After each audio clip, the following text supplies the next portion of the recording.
Ahí unos versos, cuando usted lo tenga me dice amén. Vamos a leer en el 23, vamos a leer del 39 al 43. Cuando usted lo tenga me dice amén. Para que Lucas 23 del 39 al 43. Cuando usted lo tenga me confirma diciéndome amén. Todos lo tienen. La palabra del Señor la leemos en nombre del Padre, del Hijo y de su Santo Espíritu, y la letra dice así: y uno de los malhechores que estaban colgados le injuriaba diciendo: si tú eres el Cristo, sálvate a ti mismo y a nosotros. Respondiendo el otro le reprendía diciendo: ni aún temes tú a Dios, estando en la misma condenación. Nosotros a la verdad justamente padecemos, porque recibimos lo que merecieron nuestros hechos, mas este ningún mal hizo. Y dijo a Jesús: acuérdate de mí cuando vengas en tu reino. Entonces Jesús le dijo: de cierto te digo que hoy estarás conmigo en el paraíso. ¿Puede sentarse?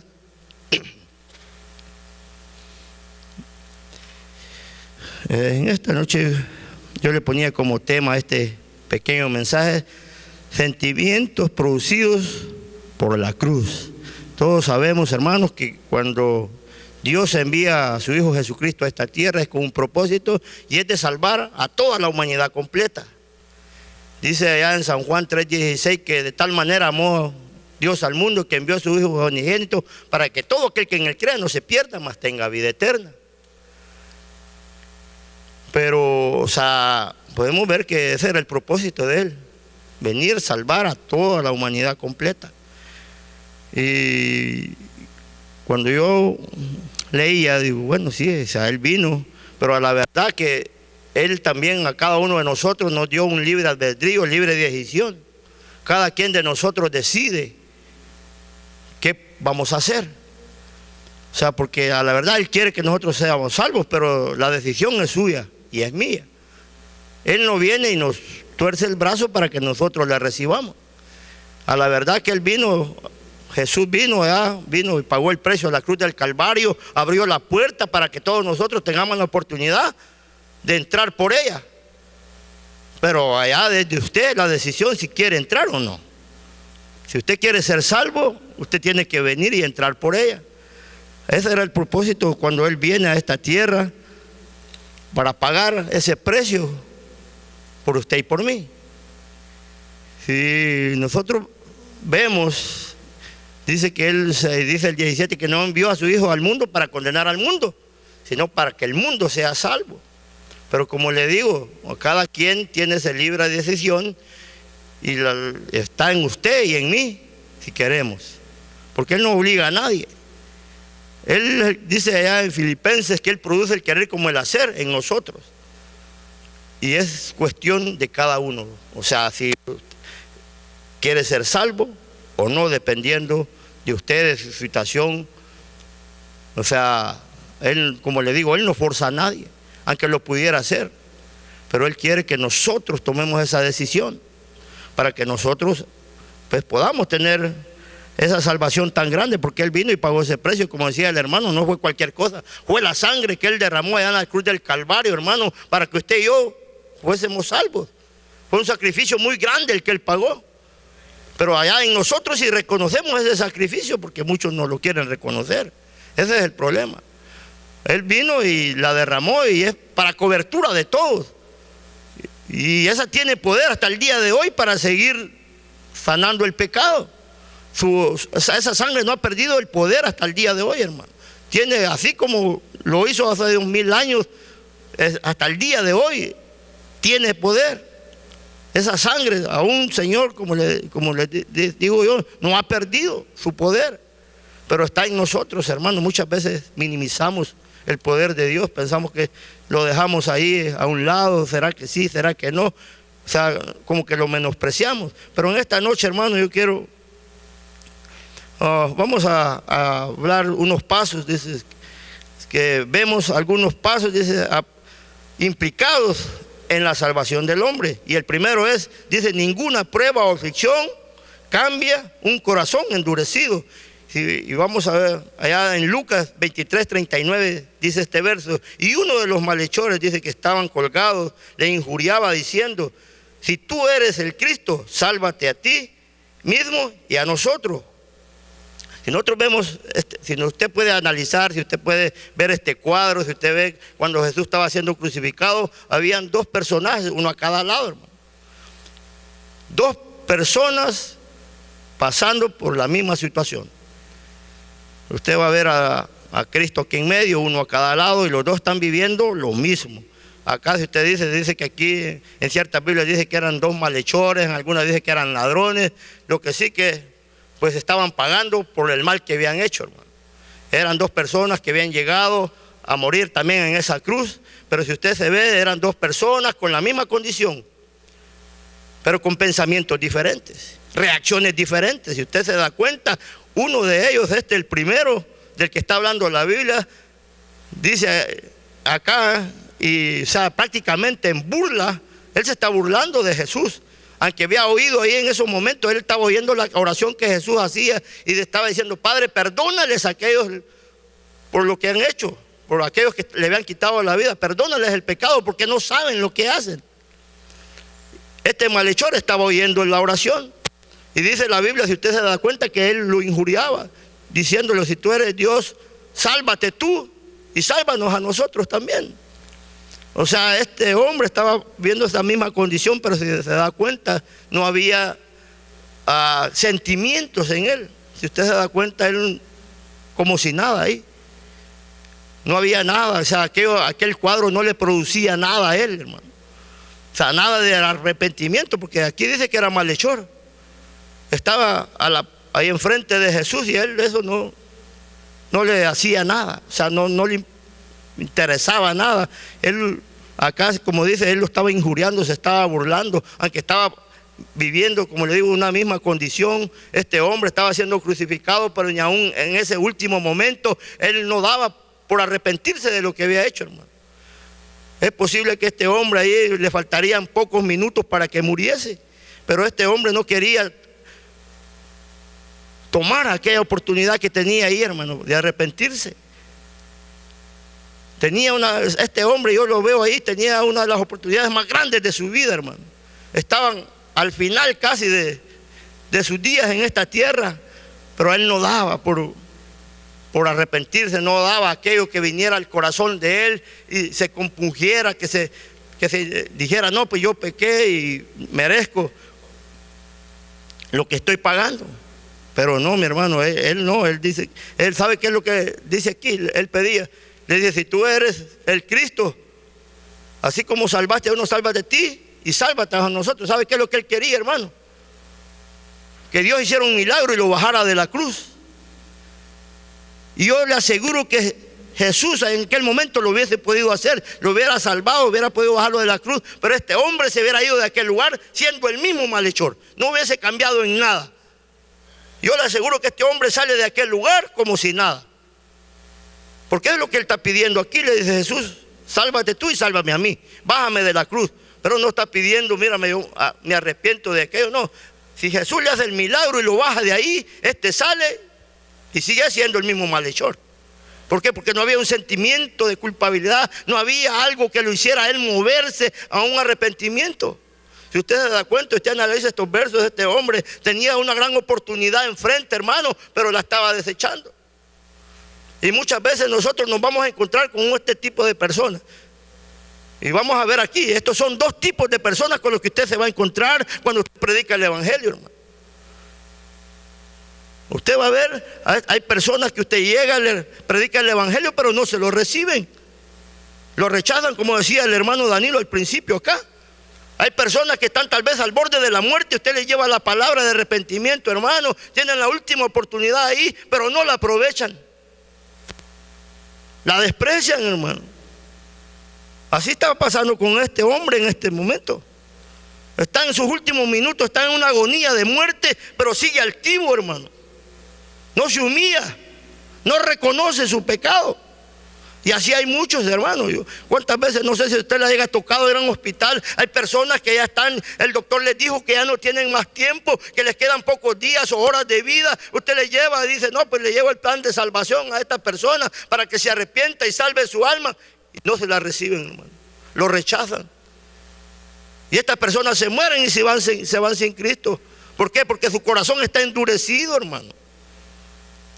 Hay personas que endurecen tanto en su corazón que la palabra no entra en ellos, rebota. Y lamentablemente uno pues quisiera, hasta como decía al principio, torcerles la mano para que acepten a Jesús, porque están dejando una oportunidad tan grande, hermano, y la desprecian. No decía el hermano Danilo que él ha ido hasta la cárcel y no quieren, hermano, allá adentro, imagínense, están ahí en una condición tremenda y no se arrepienten de lo que han hecho. No tienen sentimientos de culpabilidad, hermano. No hay algo que los haga moverse a esos sentimientos de arrepentimiento. Como decía, tienen el corazón bien endurecido con las cosas de Dios, hermano. Es tremendo. Acá este hombre, como les digo, tenía una gran oportunidad, la oportunidad de su vida, de poder escapar de aquello, pero no, hermano. Sus intenciones del corazón son otras, sus deseos son otros. Nunca su mente estaba puesta en Dios. Nunca. Él lo que quería, hermano, era que si era posible que Jesús hiciera el milagro, lo bajara de ahí para seguir haciendo sus maldades, hermano. Como le digo, tenía una oportunidad tan grande de salvar su alma en aquel momento, porque prácticamente allí donde están, hermanos, los dos, uno a cada lado, están ya más adentro del infierno que afuera. Este hombre tenía la posibilidad de salirse de ahí, porque estaba ya más adentro que afuera. Sabía para dónde iba, sabía que sus acciones no eran buenas y no reconocía, hermano, su pecado. Como le digo, ¿cuántas personas? Porque usted si no, el día que salga a evangelizar allá afuera se va a topar con estos dos tipos de personas, hermano. Y el primero del que le estoy hablando son estos. Usted llega, le lleva el mensaje y si les da un tratado muchas veces hasta se lo van a tirar encima, hermano. Son rebeldes a la palabra. No quieren nada que ver con Dios. Rechazan toda aquella oportunidad que se les da. Y muchas veces les llega antes de que algo les vaya a suceder. Hace unos pocos días también platicaba con un hermano y me dice, ¿sabe qué? Que hace un par de meses a mí el Señor me habló que orara por un joven, y fui con el joven y le presenté el plan de salvación porque el Señor me estaba mandando, pero sabe que él se endureció de una manera que no quiso. Al día siguiente lo matan.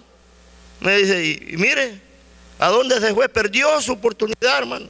Muchas veces Dios les da la oportunidad a uno porque Él, la verdad que como dice que nos amó tanto, hermano, que vino a la cruz por nosotros. Él no quiere que nadie se pierda, pero como le digo, somos nosotros los que tenemos que decidir. ¿Usted cree que Él no quisiera que todos, hermanos, nos arrepintiéramos, que todos le aceptáramos, que todos le conociéramos, hermano? Ese era el propósito de Él de venir a esta tierra. Él no quiere que su alma perezca, hermano. Pero somos nosotros los indiferentes, como decía. Somos indiferentes a Él, somos indiferentes a la palabra. No nos conmueve nada, hermano. Y así hay muchos, hermanos, más hoy en día. ¿Usted cree que no hay de esa clase de personas hoy? Muchos. Usted llega y con toda la buena intención le lleva la palabra, le lleva el consejo, sabiendo que pues lo que usted le lleva es el plan de salvación para sus almas, hermano. Pero que muchas veces usted cuando llega es rechazado. Si usted llega y toca una puerta se la van a cerrar, hermano. Hay gente que no quiere nada que saber. ¿Y sabe qué sucede? Que muchos lo dejan. Dicen, no, pues ahora no tengo tiempo, no puedo. Lo dejo para otro tiempo, para más tarde. ¿Quién le asegura a uno, hermano, el día de mañana? Nadie, hermano. Nadie se lo va a asegurar. Es tremendo, hermano. Teniendo la oportunidad, cómo se le endurece a uno el corazón, hermano. Mire, o sea, yo analizaba, si usted se da cuenta ya cuando Dios quiere sacar al pueblo de Israel de Egipto, ¿Sabe cómo se endureció el faraón, hermano? Tantas cosas que vio él, vio los milagros que Dios hacía, y siempre, aunque parecía que ya, pero siempre su corazón era endurecido. ¿Cuántas cosas no vio él? Las plagas que Jehová le envió para que dejara ir su pueblo, pero él nunca, hermano, tenía un corazón tan endurecido ese hombre que no lo movía nada. Aún recuérdese, la última pierden a sus hijos primogénitos, y ni aún así, hermano, pareció que dejó ir al pueblo, pero luego se vuelve a endurecer su corazón y envía al ejército detrás de ellos, hermano. Así hay mucha gente, pareciera que ya, pero no, hermano. A la verdad que siguen montados en su rebeldía. Yo veía cómo hay personas que pueden endurecerse tanto. No somos sensibles, nada nos conmueve. Si como le digo, mire, y esta persona, sus deseos son otros. Lo que quería era ver que Jesús hiciese ese milagro, que lo bajara de ahí y irse él de ahí y seguir haciendo lo mismo, no cambiar su vida, hermano. No cambia. Y muchas veces cuando Dios les hace el milagro, muchas veces aquellos que lo necesitan van y buscan un milagro, y muchas veces Dios se los hace, pero nomás buscan que Dios les haga el milagro y se retiran, no lo agradecen, hermano. ¿Cuántas personas no vienen acá buscando que Dios les haga un milagro porque lo necesitan, pero y luego Dios les hizo el milagro acá y usted ya no lo vuelve a ver, hermano? ¿Qué se hicieron? No hay agradecimiento, no hay nada. Yo miraba allá también en Lucas capítulo 17, allá del verso 11 en adelante, si usted se da cuenta, dice que cuando Jesús caminaba allá para Jerusalén, le salieron 10 leprosos y le dijeron: Jesús, sánanos. Y dice que les dijo él: ¿saben qué? Vayan y preséntense al sacerdote. Y dice que yendo por el camino fueron sanos. Pero cuando se vieron sanos, dice que uno dio la vuelta, salió y vino a buscar a Jesús para agradecerle. ¿Qué sucedió con los otros 9? ¿A dónde quedaron los otros 9? Cuando llega y se presenta a Jesús, le dice: ¿y que no eran 10? ¿A dónde están los otros 9? Solo buscaban el milagro, hermano. No querían que su vida cambiara. Dios les hizo el milagro y siguieron su rumbo, siguieron iguales, hermano, como han de haber sido antes. Pero aquel que viene a Jesús, viene y dice y se postra delante de él, agradecido por el milagro, viene Jesús y le dice: tu fe te ha salvado. Aquellos solo recibieron el milagro de la sanidad de su cuerpo físico, pero recibió la sanidad de su alma, hermano, porque se llevó el paquete completo. Fue sano completamente, su cuerpo físico y su alma, porque le dio la salvación. Él le dice: vete, tu fe te ha salvado. ¿Qué pasó con los otros 9, hermanos? Se quedaron con la mitad nomás. Perdieron el privilegio de salvar sus almas, hermano. Y así hay muchos mal agradecidos, hermanos, con Dios. Dios les hace el favor y no hay quien los conmueva. No hay. Solo cuando estamos con el agua hasta el cuello, lo buscamos muchas veces para que nos saque de la condición donde estamos. Pero después, si Él ya lo hace el milagro, nos sacó de ahí, nosotros nos olvidamos de que existe Dios. Y así, nuestros corazones endurecidos, hermano. Solo buscamos por necesidad. Buscamos por necesidad. No porque queramos que Dios haga un efecto que produzca algo en nosotros, hermano. Un sentimiento de culpabilidad no lo tenemos a veces. Pareciera que no somos pecadores, que no necesitamos que Dios haga algo, un cambio en nuestras vidas. Queremos seguir siendo los mismos y no podemos, hermano. Cuando Dios viene y hace algo, usted va a cambiar. Cuando viene y cambia a la persona, usted ya no es el mismo. Porque lo que Dios cambia ya no vuelve a ser igual. Segundo paso: el que reconoce su pecado es sacado del infierno. Si usted se da cuenta, al otro que está al otro lado, la diferencia. Vamos a ver la diferencia de los dos tipos de personas con los que le digo que vamos a tratar. Si usted se da cuenta, aquí estaba al otro lado y le dice, mire, en Lucas 23, del 40 y 41, dice así, respondiendo el otro, dice, le reprendió diciendo, ¿ni aún temes a Dios?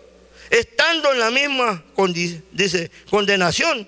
Nosotros a la verdad justamente padecemos porque recibimos lo que merecemos, ¿no?, por nuestros hechos, mas ningún mal hizo. ¿Usted se da cuenta de la diferencia de cómo actúa el segundo? En señal de humillación le dice, mira, es cierto, nosotros aquí estamos pagando lo que hicimos, pero ningún mal ha hecho. Nosotros a la verdad le dice, estamos pagando porque somos malhechores. Si algo está bien hecho es la justicia y vamos a pagar por ello. Reconoce que él era pecador, reconoce que estaba pagando su pecado acá, si usted se da cuenta. Pero le dice, aún tú, le dice, no temes a Dios.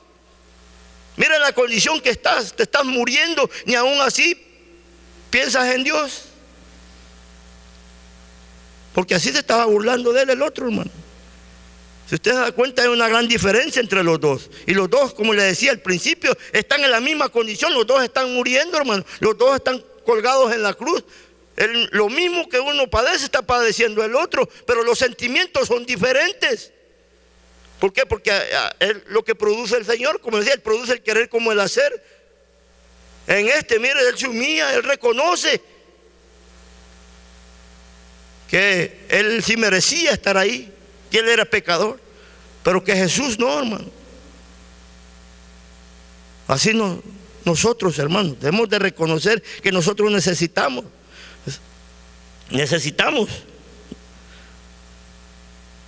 como le digo, Él reconoce que a la verdad Él está pagando ahí por el pecado cometido.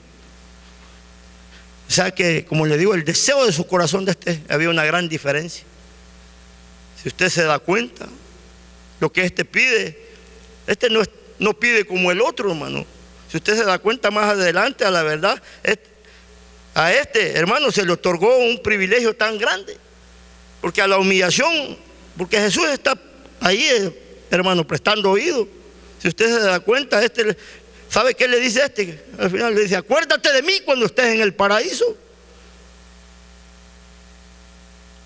Un privilegio tan grande que este hombre recibe, hermano, que como le decía al principio, los dos están ya prácticamente dentro del infierno, pero sacado de ahí, hermano, por su acción, por reconocer que él era pecador, hermano. Que él sí necesitaba era estar allá en la cruz del Calvario. Reconoce su pecado, hermano, y es sacado de ahí en ese momento. Y le dice a Jesús, hoy mismo estarás conmigo en el paraíso. Mire qué privilegio tan grande, hermano. Mire la diferencia, hermano. Porque aquel fue dejado ahí. Aquel lo dejó ahí, hermano. Pero mire, lo saca y le dice, ¿sabes qué? Hoy mismo estarás conmigo en el paraíso. Un privilegio, hermano, grandísimo. Que al final, hermano, en sus últimos minutos, recibe ese gran regalo, hermano, por el cual Jesús estaba ahí en esa cruz del Calvario. Ahí podía decir Jesús, no es en vano, porque aquí a uno, habiendo dos, uno me estoy llevando de aquí, uno estoy rescatando. Ahí estaba diciendo, sacrificio en la cruz del Calvario, hermano, no es en vano, aún tiene poder, hermano, para seguir rescatando vidas que están dentro del infierno, hermano, pero nomás es de reconocer su pecado. Fue sacado, hermano, mire, a pocos minutos de morir hombre ahí, hermano. Pero ese es el amor de Dios, hermano. Cuando uno se humilla, cuando uno reconoce que necesitamos, hermano. Nosotros solos no podemos, necesitamos a Cristo con nosotros para poder salir, para poder cambiar, hermano. Nosotros solos no vamos a poder, y la misma palabra dice que solos, hermanos, no podemos. Separados de Él nada usted y yo podemos hacer, hermano, pero con Él en cualquier situación difícil, en cualquier aflicción, somos más que vencedores. Con Él tenemos la victoria y no importa lo que usted esté pasando, cuando su confianza está en Él, hermano, Él lo va a respaldar, no lo va a dejar solo. Pero nosotros, hermanos, de eso depende, como le digo, de usted y de mí. Él no le va a torcer la mano, no lo va a obligar. Usted decide si sale o no, o se sigue ahí siendo tizón en el infierno. Nosotros decidimos. Este hombre, hermanos, ahí fue tocado. Y eso es lo lindo, hermano, cuando aquello de Cristo produce algo, un sentimiento de culpabilidad en nosotros y reconocemos nuestro pecado. Eso es lo lindo. Mire, yo veía allá, vamos allá en el libro de Hechos, cuando en el capítulo 2, cuando dice que llega aquellos 120 están en el aposento alto, que llega el Espíritu Santo y todos son llenos. Sabe que allá afuera había muchos que oyeron cuando esto estaba sucediendo y que decían, también los injuriaban, decían que estos estaban borrachos porque estaban siendo llenos del Espíritu Santo, hermano. Y sabe que cuando se levantó Pedro de ahí, salió para afuera, hermano, y les dijo, ¿saben qué, varones, hermanos? Esto que ustedes están viendo no es que estén borrachos. ¿Por qué? Porque los que estaban ahí afuera, hermano, sabe que ahí afuera dice que habían de muchos lugares, hermano, viendo aquel milagro que estaba ocurriendo ahí en ese momento, porque dice que habían de muchas lenguas y los oían hablar a estos en su idioma. Y estos dijeron, no, pues ¿saben qué? Este grupo de personas está ebrio, están borrachos. Pero no, hermanos, aquellos estaban recibiendo el poder de Dios en su vida. Recuérdense que hacía poquito Pedro, hacía más o menos 40, 50 días, él lo había negado, hermano. Pero cuando aquí Pedro está siendo lleno del poder de Dios, hermano, se levanta de ahí, de aquel lugar, aquel hombre, y les empieza a hablar a aquellos hombres que estaban afuera. Y dices que cuando él empieza a hablar, se compungieron de corazón cuando la palabra de verdad les dijo, ¿sabe qué? O ustedes, aquel que ustedes crucificaron, ahora Dios lo ha hecho Señor y Cristo y el Salvador de nosotros. Y dice que aquellos reconocieron su pecado, porque muchos de los que estaban ahí habían sido los que habían sido participantes en la crucifixión del Señor, hermano. Y lo lindo, sabe que cuando esto sucede, hermano, cuando Pedro se levanta y dice que aquí da su primer sermón, se convierte en 3,000 personas, aquellos que habían compungido su corazón. Su corazón fue contriñido, hermano, a través de la palabra. Y eso es lo bonito, cuando la palabra produce en efecto, y no importa lo que hayan hecho, porque si usted se da cuenta, dice, él les dijo al Cristo que vosotros crucificasteis, eran participantes de la muerte de él, hermano. Pero reconocieron su pecado ahí. Y me imagino que ahí había una gran cantidad, hermano, porque dice, fueron como 3,000. Quiere decir que no eran solo 3,000 personas. Allá había una gran cantidad, hermano, porque habían de muchas naciones. Pero la salvación no fue para todos, fue para aquellos 3,000 que compungieron su corazón, aquellos que se humillaron. Porque el que se humilla alcanza misericordia, hermano. Pero al altivo lo ve de lejos. Si usted se da cuenta, aquel malhechor, el ladrón, por altivo, por no reconocerse, quedó adentro, no salió del infierno, hermano. Ahí siguió siendo su lugar. Pero cuando uno viene y reconoce, hermano, que la verdad somos pecadores, Dios hace algo. Dios cambia, Dios restaura, Dios sana. Y no importa su condición, no importa lo que usted haya sido en la vida, hermano. Usted dice que venimos a ser nuevas criaturas en Él. Y no importa lo que usted haya hecho en su vida pasada, todo eso quedó borrado, quedó perdonado. Cuando usted fue bautizado, ahí se sumergió todo, hermano. Por eso de ahí empezamos una nueva vida. Él nos da nueva vida. Él no nos condena por el pasado. ¿Por qué? Porque ya somos libres de Él. Pero somos nosotros los que tenemos que reconocer que necesitamos, porque como le decía, sin Él no podemos nosotros hacer nada, hermano. A la verdad que no podemos. Y mire, si quiere, vamos allá a Hechos capítulo 2 y vamos a ir viendo del 36 hasta el 37, 36, 37, ¿qué dice? Si lo pone ahí la hermana, Hechos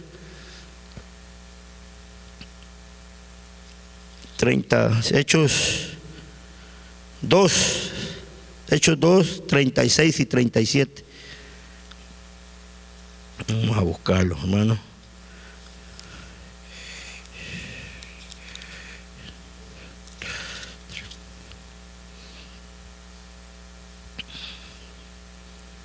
Dice, al oír esto, dice, se compungieron de corazón y dijeron a Pedro y a los otros apóstoles: varones, hermanos, ¿qué haremos? Pedro les dijo: arrepentidos y bautícese cada uno de vosotros en el nombre de Jesucristo para perdón de los pecados, y recibiréis el don del Espíritu Santo, porque para vosotros es la promesa, dice, y para vosotros y para vuestros hijos y para todos aquellos que están lejos, para cuantos el Señor nuestro Dios llamare. Mire qué lindo, hermano. Cuando usted viene, dice que aún para aquellos familiares suyos que están lejos, también a ellos alcanzan la bendición, hermano. Aún para todos aquellos que el Señor llamare, dice. Aún para aquellos que están lejos. No es una promesa para usted y para mí, hermano. Eso es una bendición, hermano. Aquellos hombres, dice, que se compungieron y le dijeron: pero ¿qué haremos? Y Pedro ahí mismo los trae al arrepentimiento y les dice: bautícense cada uno de vosotros y sus pecados les van a ser perdonados. Qué lindo cuando se reconoce, hermano. Como le digo, y no importa el pecado que haya sido, hermano. Tercer paso, dice: no podemos arriesgarnos hasta el último día para arrepentirnos. O sea que usted y yo, hermano, no podemos dejar las cosas hasta el último, hasta el final, porque nadie, como le decía al principio, ¿quién le asegura que usted va a tener la oportunidad? Y sabe que hay muchas personas que, como le decía al principio, que usted le lleva el mensaje y le dicen: no, hoy no tengo tiempo, estoy muy joven, tal vez al pasar de unos años yo venga y acepte a Jesucristo. ¿Quién le asegura a usted que el día de mañana usted va a amanecer, hermano? No podemos. Yo decía, ¿sabe qué? Las personas que hacen esto es como que alguien que juega la ruleta rusa, hermano. Está jugando con su vida. Está jugando con su vida. Porque el día de mañana usted no sabe si se va a levantar. Y si ahora el día, cuando le llevan el mensaje de arrepentimiento, no lo aprovecha, hermano, es peligroso.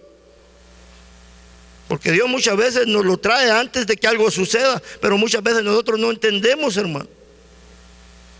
Como le digo, Dios no quiere que nadie perezca, pero somos nosotros, hermano, los que decidimos. Usted decide si quiere o no.